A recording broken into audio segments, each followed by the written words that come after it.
الحمد لله نحمده ونستعينه ونستغفره ونؤمن به ونتوكل عليه ونعوذ بالله من شرور أنفسنا ومن سيئات أعمالنا من يهده الله فلا مضل له ومن يضلله فلا هادي له وأشهد أن لا إله إلا الله وحده لا شريك له وأشهد أن سيدنا وسندنا ونبينا ومولانا محمدا عبده ورسوله صلى الله تعالى عليه وعلى آله وأصحابه وبارك وسلم تسليما كثيرا أما بعد فأعوذ بالله من الشيطان الرجيم بسم الله الرحمن الرحيم الحمد لله رب العالمين الرحمن الرحيم مالك يوم الدين إياك نعبد وإياك نستعين اهدنا الصراط المستقيم صراط الذين أنعمت عليهم غير المغضوب عليهم ولا الضالين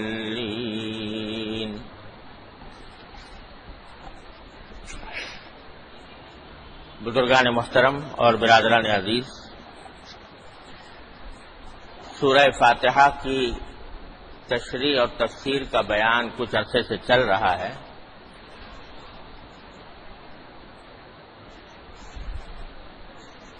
اور گزشتہ سے پیوستہ جمعہ میں سورہ فاتحہ کی تیسری آیت کا مختصر بیان میں نے کیا تھا، یعنی ایاک نعبد و ایاک نستعین، جس کے معنی یہ ہیں کہ اے اللہ ہم آپ ہی کی عبادت کرتے ہیں اور آپ ہی سے مدد مانگتے ہیں۔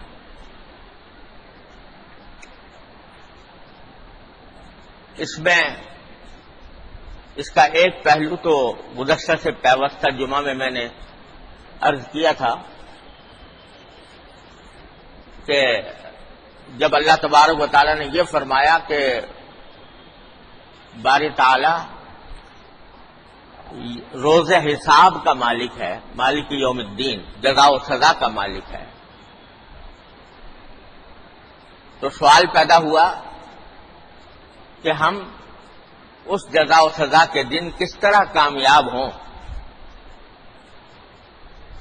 اور اس دنیا میں کس طرح ایسی زندگی گزاریں کہ اس یوم حساب میں اللہ تعالی ہمیں سرخرو فرمائے۔ تو اس آیت میں ایاک نعبد و ایاک نستعین میں اس کا ایک مؤثر راستہ یہ بیان فرمایا کہ جب تمہیں دین کے احکام پر عمل کرنے میں ذرہ برابر بھی دشواری محسوس ہو تو ہم سے رجوع کرو اور یہ کہو کہ اللہ ہم عبادت آپ ہی کی کرتے ہیں، لیکن آپ کی عبادت اور اطاعت کرنے میں دشواریاں پیش آ رہی ہیں، مشکلات نظر آ رہی ہیں، ماحول دوسری طرف لے جا رہا ہے، لہذا ایاک نستعین آپ ہی سے مدد چاہتے ہیں، یعنی آپ کی صحیح عبادت اور اطاعت اس وقت تک ممکن نہیں جب تک کہ آپ کی مدد شامل حال نہ ہو۔ لہذا یہ پیغام دیا گیا کہ اللہ تبارک و تعالیٰ کی عبادت کے لیے بھی اللہ ہی سے مدد مانگو، اللہ تبارک و تعالیٰ سے رجوع کرو۔ اس کی کچھ تفصیل میں نے پچھلے جمعہ میں گزشتہ سے پیوستہ جمعہ میں عرض کی تھی کہ یہ پیغام دیا جا رہا ہے کہ جب عبادت کا اقرار کرو، اللہ تبارک و تعالیٰ کی عبادت کا اقرار کرو تو ساتھ ساتھ اللہ ہی سے مدد مانگو۔ اسی لیے نبی کریم سرور دو عالم صلی اللہ علیہ وسلم جیسی ہستی وہ بھی یہ دعا مانگتی ہے کہ اللہم انی اسألک خیر الوضوء و خیر الصلاح و خیر اللہم انی اسألک تمام الوضوء و تمام الصلاح و تمام مغفرتک و تمام رضوانک. اے اللہ میں آپ سے ہی مانگتا ہوں کہ میرا وضو بھی آپ کی مرضی کے مطابق ہو, میری نماز بھی آپ کی مرضی کے مطابق ہو, اور اے اللہ میں یہ مانگتا ہوں کہ میری تمام زندگی کے کام آپ کی رضا کے مطابق ہوں. نبی کریم صلی اللہ علیہ وسلم اللہ تعالیٰ سے دعا فرماتے. تو ایک پیغام اور ایک پہلو تو اس آیت کا یہ ہے کہ اللہ تبارک و تعالیٰ کی کما حقہ عبادت اور اطاعت بھی اللہ تبارک و تعالیٰ سے مدد مانگے بغیر ممکن نہیں. تو اے وہ لوگوں جو ہم مجھ پر ایمان لائے ہو, میری طرف رجوع کرو اور مجھ سے مانگو. پیغام یہ دیا جا رہا ہے جو آج کل ایک بہت کثرت سے دل میں یہ خیال پیدا ہوتا ہے کہ بھائی آج کل ہم کیسے دین پر عمل کریں, مشکلات ہیں, پریشانیاں ہیں وغیرہ وغیرہ. تو اللہ تبارک و تعالیٰ فرماتے ہیں کہ مجھ سے مانگو, ایاک نستعین. تو یا تو اللہ تبارک و تعالیٰ راستہ کھول دیں گے اور تمہیں توفیق عطا فرما دیں گے, یا تمہیں معذور قرار دے دیں گے, جس کی میں نے پچھلے مرتبہ آپ کو واقعہ بھی سنایا تھا کہ یہ دعا رائج نہیں جاتی کسی طرح بھی. ایک پہلو تو آیت کا یہ ہے جو پچھلے جمعہ میں عرض کیا گیا تھا. دوسرا پہلو یہ ہے, اور وہ بھی بڑا اہم ہے, کہ اس آیت کریمہ میں اللہ تبارک و تعالی نے ایاک نستعین فرمایا, یعنی ہمیں سکھایا کہ یوں کہو کہ ایاک نستعین, اے اللہ ہم آپ ہی سے مدد مانگتے ہیں. کس چیز میں مانگتے ہیں اس کی تعین نہیں کی, کس چیز میں مدد مانگتے ہیں, بس مطلق یہ کہا کہ اے اللہ ہم آپ سے مدد مانگتے ہیں. کاہے میں مانگتے ہیں اس کا بیان نہیں. عربی زبان کے قاعدے سے جب کوئی اس قسم کا بیان نہ کیا جائے تو اس کا مطلب یہ ہوتا ہے کہ ہر چیز میں مانگتے ہیں. اے اللہ ہم آپ کی عبادت کرتے ہیں اور مدد مانگتے ہیں. کاہے میں مانگتے ہیں؟ ہر چیز میں مانگتے ہیں. دنیا کے ہر کام میں بھی آپ کی مدد مانگتے ہیں, آخرت کے ہر کام میں بھی آپ کی مدد مانگتے ہیں. اور در حقیقت اس میں ایک اور نقطہ یہ ہے کہ اللہ تبارک و تعالی نے اپنی جو صفات بیان فرمائی ہے پہلے, الحمدللہ رب العالمین الرحمن الرحیم مالک یوم الدین. تو رب العالمین جو فرمایا تھا, پروردگار سارے جہانوں کا پروردگار ہے, انسانوں کے جہان کا بھی, جنات کے جہان کا بھی, جانوروں کے جہان کا بھی, ہر عالم کا پروردگار وہ ہے. اس کا تعلق ہے دنیا سے. تو دنیا میں اللہ تبارک و تعالیٰ سب کی پرورش کر رہا ہے. اور مالک یوم الدین کا تعلق ہے آخرت سے, کہ وہ آخرت کا مالک ہے. اور الرحمن الرحیم بیچ میں جو آیا اس کا تعلق دونوں سے ہے, دنیا سے بھی اور آخرت سے بھی. تو پہلے تو یہ بتا دیا کہ دنیا اور آخرت میں جو کچھ ہونا ہے وہ ہمارے حکم سے ہوگا, ہماری مشیت سے ہوگا, ہمارے فیصلے کے مطابق ہوگا, ہم ہی کریں گے وہ. اب کہا جا رہا ہے کہ ہم سے مدد مانگو, ایاک نستعین, اللہ ہم آپ سے مدد مانگتے ہیں ہر کام میں, یعنی دنیا کے ہر کام میں بھی آپ ہی سے مدد مانگتے ہیں اور آخرت کے ہر کام میں بھی آپ ہی سے مدد مانگتے ہیں. یہ ایک بہت بڑا عظیم نسخہ بتا دیا اللہ تبارک و تعالی نے اللہ تک پہنچنے کا, اللہ تبارک و تعالی تک پہنچنے کا, کہ اگر یہ چاہتے ہو کہ مجھ سے تعلق تمہارا مضبوط ہو اور تم مجھ تک پہنچو, تو اپنے آپ کو اللہ تبارک و تعالی کی بارگاہ کا بھکاری بنا لو, میری بارگاہ کا بھکاری بنا لو. کیا مانا؟ کہ ہر وقت مجھ سے کچھ نہ کچھ مانگتے رہو. دنیا کی کوئی ضرورت پیش آئے مجھ سے مانگو, آخرت کی کوئی ضرورت پیش آئے تو مجھ سے مانگو, ہر چیز مجھ سے مانگو. اور دنیا میں تو قاعدہ یہ ہے کہ کوئی کتنا ہی بڑے سے بڑا آدمی ہو, کتنا ہی بڑا سخی داتا ہو, لیکن اگر کوئی آدمی اس سے بار بار مانگتا رہے، ابھی یہ مانگا، ابھی دوسری مرحلے میں دوسری چیز مانگی، تیسری چیز مانگ لی، مانگتا ہی رہے، تو کچھ دنوں کے بعد وہ اکتا جائے گا کہ بھائی تو پیچھے پڑ گیا، ایک چیز پر تیری بس ہی نہیں کرتا، یہ دے دیا وہ دے دیا، اس کے باوجود تیرا ہاتھ پھیلا ہوا ہے، تو پھر بھی مانگتا رہتا ہے، تو وہ اس کو دھکار کے نکال دے۔ لیکن اس کریم کی بارگاہ ایسی بارگاہ ہے کہ وہ کہتا ہے جتنا مانگو مجھ سے اتنا ہی میں تم سے خوش ہوں گا۔ بلکہ حدیث میں آتا ہے کہ من لم یسأل اللہ یغضب علیہ، جو اللہ سے نہیں مانگتا اللہ اس سے ناراض ہوتا ہے، اللہ اس سے ناراض ہوتا ہے، مجھ سے مانگا کیوں نہیں؟ تو مانگنا اللہ تبارک و تعالیٰ کو بڑا محبوب ہے اپنے بندے کا، اور ہر چیز مانگنے کو حدیث میں نبی کریم سرورت عالم صلی اللہ علیہ وسلم نے ارشاد فرمایا کہ اگر تمہارے جوتے کا تسمہ بھی ٹوٹ جائے تو اللہ سے مانگو کہ یا اللہ میرے جوتے کا تسمہ ٹوٹ جائے، اس کو درست کر دیجیے، کروا دیجیے۔ تو کوئی چھوٹی سے چھوٹی بڑی سے بڑی حاجت دنیا کی آخرت کی ایسی نہ ہو جس میں تم اللہ تبارک و تعالیٰ سے رجوع کر کے اس سے مانگ نہ رہے ہو۔ اور یہ ایسی عجیب بات فرمائی اللہ تبارک و تعالیٰ نے، ایک آسان نسخہ بتایا اپنے ساتھ تعلق کو مضبوط کرنے کا۔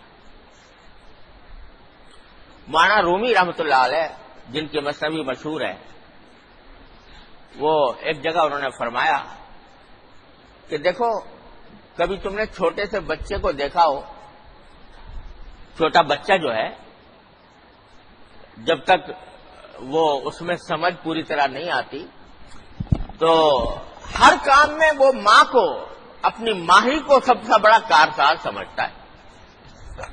کوئی مسئلہ پیش آ جائے ماں کو پکارے گا، امی امی کر کے پکارے گا، یہاں تک کہ اگر وہ گھر سے باہر ہو جہاں ماں پاس نہیں ہے اور کوئی دوسرا بچہ اس کو مار دے یا اس کو کوئی تکلیف پہنچا دے، فوراً اسی زبان پر اپنی امی کا نام آئے گا، پکارے گا، وہی سے پکارے گا، جانتا ہے کہ ماں نہیں سن رہی لیکن پھر بھی کہتا ہے امی کر کے وہ پکارے گا اور فریاد کرے گا ماں سے۔ تو مولانا رومی فرماتے ہیں کہ اب ماں تو ہر جگہ نہیں دیکھتی، ہر جگہ نہیں ہوتی، اس کے باوجود بچہ ماں کو پکارتا ہے، اور تم جس خالق کائنات کے بندے ہو وہ تو ہر جگہ موجود ہے، ہر جگہ سن رہا ہے۔ اس نے کہا انہ کان سمیعا بصیرا، اللہ تعالیٰ ہر چیز سن بھی رہے، دیکھ بھی رہے، تو کیا تم ایک بچے کی طرح بھی نہیں کر سکتے؟ اپنے خالق کائنات سے وہ تعلق بھی نہیں پیدا کر سکتے جو ایک بچہ اپنی ماں سے رکھتا ہے، کہ جب تمہیں کوئی حاجت پیش آئے تو تم اللہ تبارک و تعالیٰ سے رجوع کرو، اس سے مانگو۔ تو بزرگوں نے فرمایا کہ آدمی جب دنیا میں زندگی گزارتا ہے تو کوئی لمحہ ایسا نہیں ہے جس میں اس کو کوئی نہ کوئی حاجت نہ ہو، وہ ساری حاجتیں وہ اللہ تبارک و تعالیٰ کی بارگاہ میں پیش کرتا رہے اور رٹ لگائے رکھے مانگنے کی۔ ابھی آپ نکلے مسجد میں آئے اور گرمی لگ رہی ہے تو اللہ میاں سے کہو یا اللہ گرمی لگ رہی ہے، گرمی کی شدت کو دور فرما دیجیے۔ باہر نکلے گھر جانا ہے، کوئی سواری کی تلاش ہے، یا اللہ مجھے سواری دلوا دیجیے، اچھی طرح سواری دلوا دیجیے۔ سواری میں بیٹھ گئے، یا اللہ خیر عافیت کے ساتھ گھر تک پہنچا دیجیے۔ گھر میں پہنچے، یا اللہ گھر میں داخل ہوں تو اچھا منظر دیکھوں، کوئی عافیت کا گھر والوں کو عافیت کے ساتھ پاؤں، کوئی پریشانی کی بات نظر نہ آئے، کوئی مشکل پیش نہ آئے، عافیت کے ساتھ۔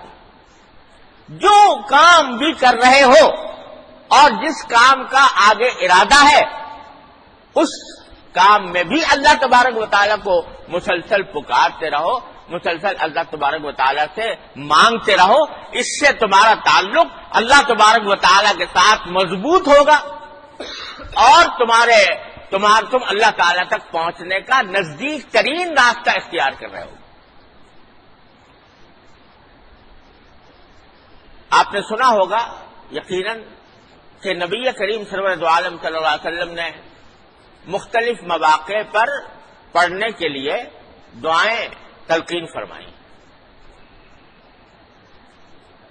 کہ مثلا جب بیدار ہو سو کر اٹھے تو یہ کہو الحمدللہ الذی احیانا بعد ما اماتنا والیہ النشور.